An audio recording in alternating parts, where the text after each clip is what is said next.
Cette journée est célébrée tous les 27 août à travers le monde. En Guinée, elle a été célébrée en différé. Un carnaval, puis des combats opposant dans un premier temps les anciens boxeurs, puis certains clubs. Ensuite, c'est le ministre des Sports qui est monté sur le ring. Cette journée est une opportunité pour faire la promotion de la boxe. L'objectif de cet événement d'abord, c'est de mettre la visibilité sur notre fédération internationale qui est l'IBA, et savoir que cette fédération internationale existe et que nous, cette fédération nationale, nous sommes affiliés à cette dernière et que nous exerçons sous son tutelle d'un côté. De l'autre côté, montrer aussi à la boxe, à la jeunesse, au public, susciter l'engouement autour de la boxe, développer la boxe au niveau national.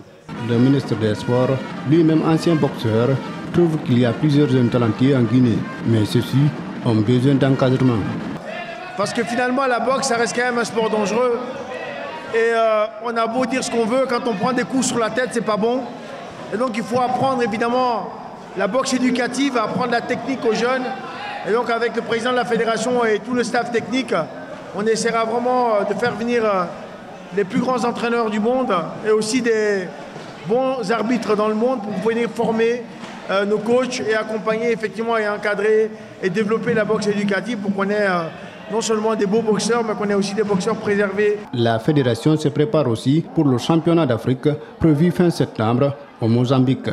Alors on a voulu privilégier la qualité à la quantité parce que souvent on va dans nos championnats avec beaucoup de boxeurs et finalement on ne choisit pas nécessairement la qualité. Donc cette fois-ci, avec la discussion avec le président de la fédération et toute son équipe, on a décidé de choisir des boxeurs effectivement qui peuvent avoir le niveau pour nous représenter au niveau du championnat d'Afrique. Donc on a choisi la qualité et ce que la fédération a fait et je suis vraiment très content. Après plusieurs années de crise, la fédération guinéenne de boxe, qui a récemment mis en place un nouveau bureau exécutif, tente donc de relancer ses activités. Ce regard dans le vide annonçait déjà que la météo n'était pas bonne pour la Guinée avant même que le patron de la CAF ne prenne la parole. Patrice Motsepe lui-même a longtemps tourné autour du pot avant d'annoncer la sentence de la CAF. La substance de la décision qui a été prise par le comité exécutif, c'est, vu le retard dans les préparatifs, il faut réouvrir l'appel à candidature pour la Coupe d'Afrique des Nations 2025.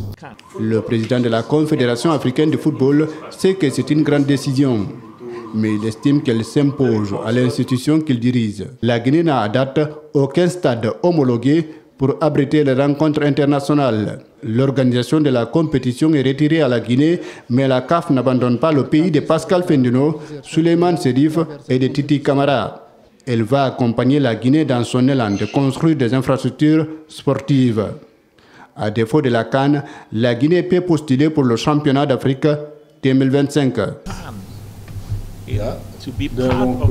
Ces infrastructures-là, cette construction d'infrastructures va permettre à la Guinée de pouvoir candidater pour déjà le Tchad. La Guinée dit adieu à son rêve d'organiser la CAN 2025. Malgré tout, le ministre des Sports a annoncé dans la foulée que toutes les infrastructures prévues pour la CAN 2025 seront construites. Béa Diallo pense que c'est le seul moyen d'éviter une situation similaire à l'avenir et de faciliter le décollage économique de la Guinée. Et dire à tous ceux qui vont dire on avait dit qu'ils ne pourraient pas le faire, on a dit qu'ils n'arriveront pas, on va vouloir montrer à tous ceux qui disent ça qu'on va y arriver et on va honorer le président de la transition par rapport à la décision qu'il a prise, par rapport à sa détermination d'aller jusqu'au bout, en dotant ce pays de toutes les infrastructures dont il a besoin pour qu'enfin on puisse décoller dans ce pays et sur ce continent.